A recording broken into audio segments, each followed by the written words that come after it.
Continuing a look at various lesser known sleep disorders.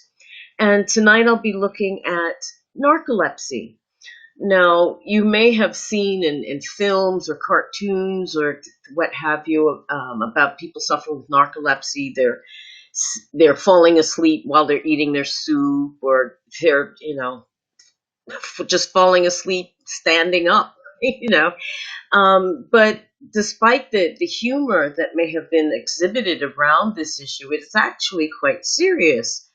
Now, to define narcolepsy, it's a disease that causes you to suddenly fall asleep no matter where you are. You can fall asleep during unusual circumstances, such as while you're eating, hence falling asleep in your soup. Now, people with narcolepsy are unable to regulate their sleeping and waking cycle, which is what causes this misfiring. Now, some of the symptoms that indicate that you might be a problem with narcolepsy is you fall asleep without warning. That's the most obvious. Or feeling very drowsy during the day, suffering from sleep paralysis, and that's when you're kind of halfway between sleeping and waking. The mind has woken up, but the body is still locked in the dream state, so it's paralyzed. Another symptom is something called cataplexy, which is a temporary loss of muscle control, which can actually just make you collapse. That can be brought on, this condition of cataplexy can be brought on by strong emotions such as anger or even laughter.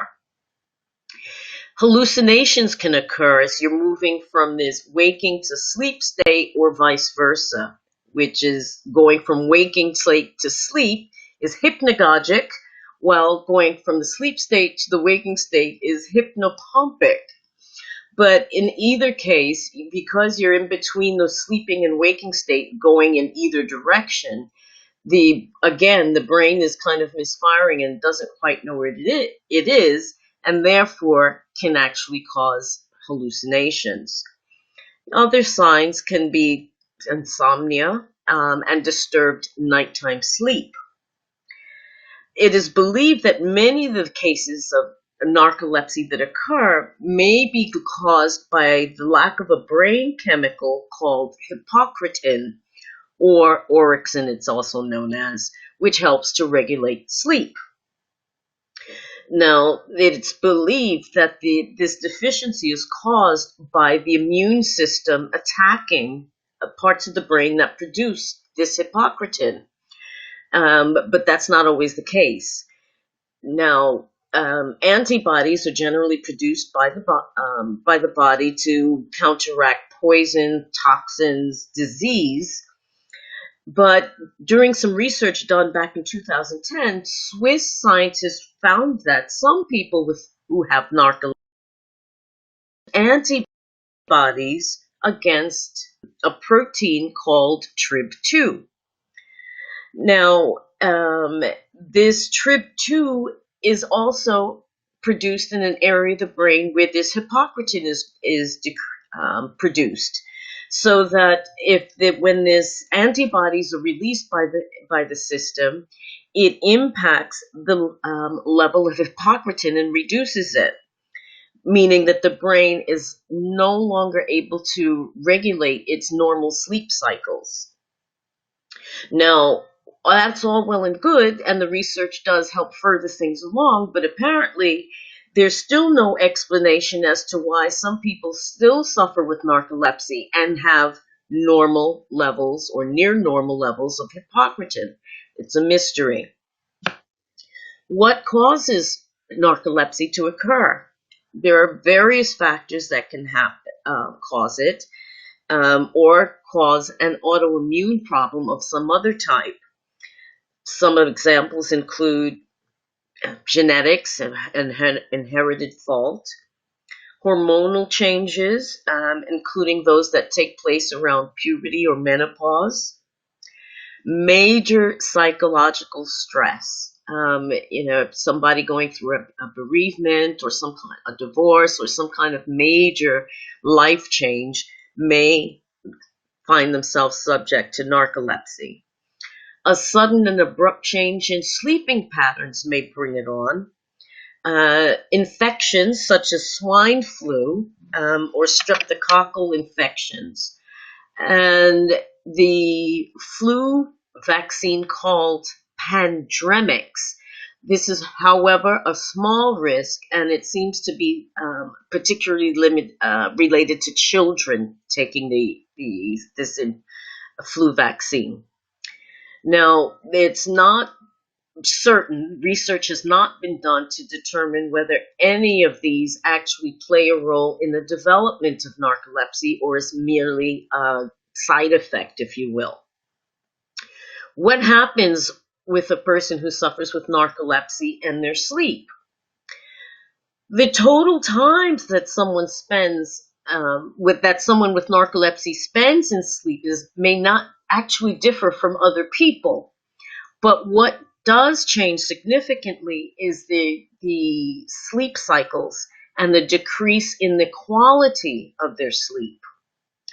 Now, just to explain a little bit, the sleep cycle is made up of various levels of brain activity, known as either REM or rapid eye movement sleep, where you're dreaming, and non-REM sleep.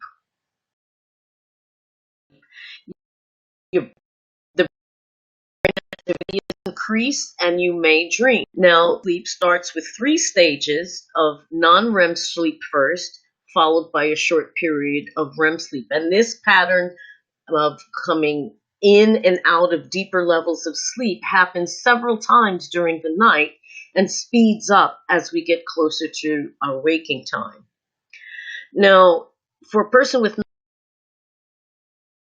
it's more fragmented, and they may end up waking several times during the night.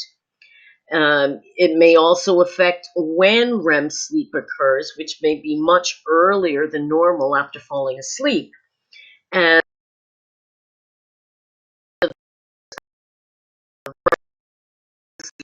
dreaming become paralyzed so that you basically don't act out your dreams. You're actually not asleep. You're still partially conscious, which is why the the brain is overactive, if you will, during that time. Other things that can be a result of narcolepsy are underlying health conditions that damage areas of the brain that produce hypocretin. So it's not the narcolepsy necessarily that's the issue, but it's the effect of something. For example, narcolepsy can develop after a head injury or brain tumor, multiple sclerosis, or encephalitis when the brain swells. So narcolepsy is something that can only be actually diagnosed by a doctor to actually see what's going on with the brain activity, so that sleep testing will need to be done to determine if that's actually the case.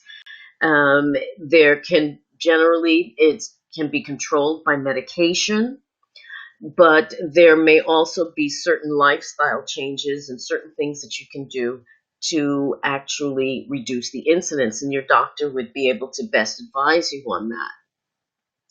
So there you have it. That's narcolepsy.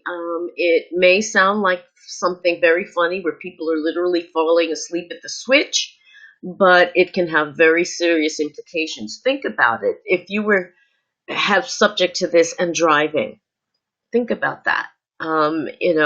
There's no way of knowing how many car accidents, fatal car accidents even, are the result of people having these narcoleptic attacks, but it's certainly a possibility. So it is something quite serious. And if you think that that's an issue, go and make a telephone consultation with your GP as soon as possible. That's it from me. Thank you so much for watching and listening. Have a great bank holiday if you're here in the UK, and a wonderful week to come. Also, a great Memorial Day if you're in the States. Take care. Bye bye.